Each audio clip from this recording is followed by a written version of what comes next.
Senate Majority Leader Chuck Schumer is pushing for President Biden to act on student loan legislation himself after Schumer called partisanship a major roadblock to student debt cancellation through Congress. Schumer has been leading the effort to cancel $50,000 in student debt per borrower, saying, quote, "By canceling student debt, President Biden would give our economy an immediate boost and help close the racial wealth gap for black and brown borrowers." Senator Elizabeth Warren has also said the legislative route for debt cancellation would take too long, noting that in less than 3 months, millions of borrowers will be forced to resume payments on their student loan debt. The administration has maintained for months that they are reviewing the president's legal authority over the matter. But newly released documents obtained by the debt collective show that Biden has likely known whether or not he can legally cancel student debt since April. In an interview with PBS, Secretary of Education Miguel Cardona said that borrowers can expect to restart payments in February of 2022.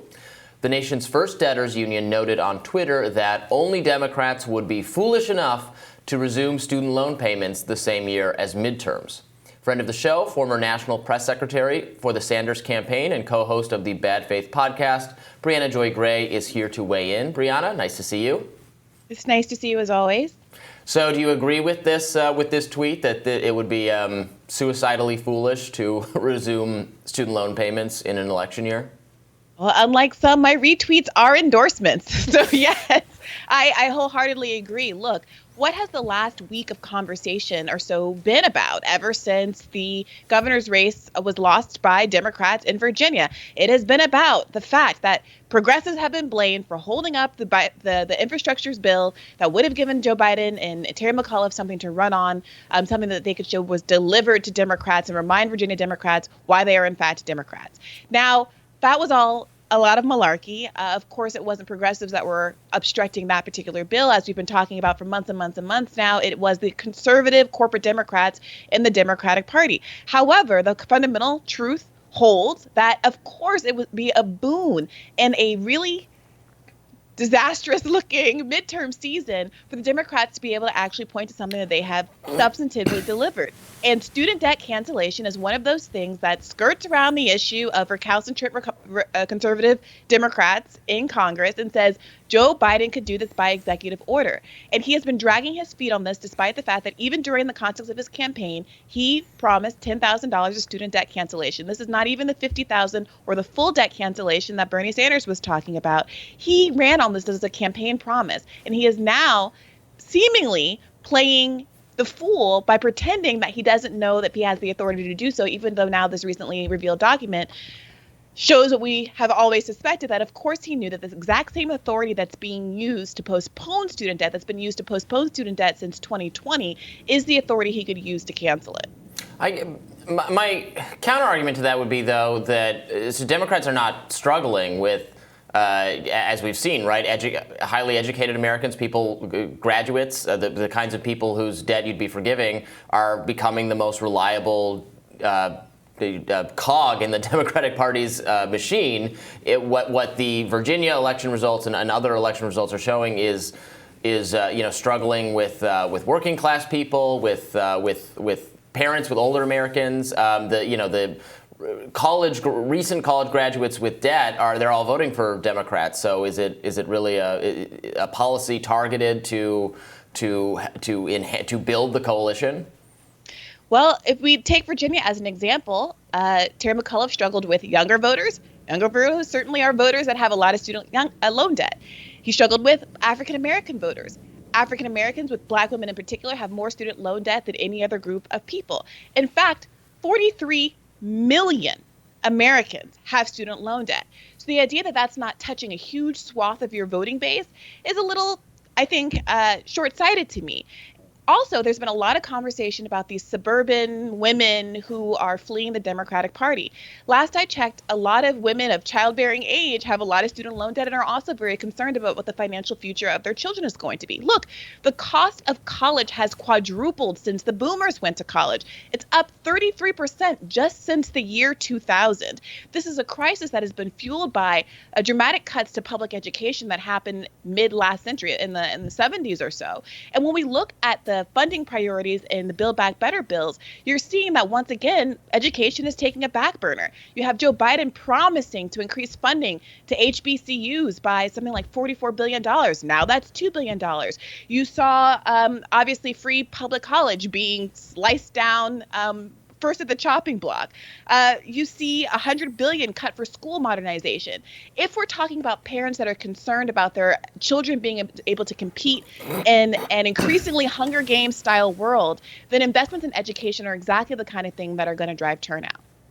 Let's turn to the Build Back Better Act. So the Congressional Budget Office warned Democrats that a full cost estimate on the act may not be done by the week of November 15th, saying that some estimates will take longer, particularly for provisions in some titles that interact with those in other titles, saying they'll provide a cost estimate for the entire bill as soon as they can.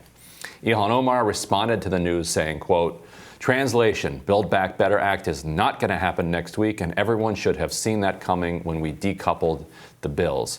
Briahna, what do you think? Oh, I missed that tweet. I could have written it myself.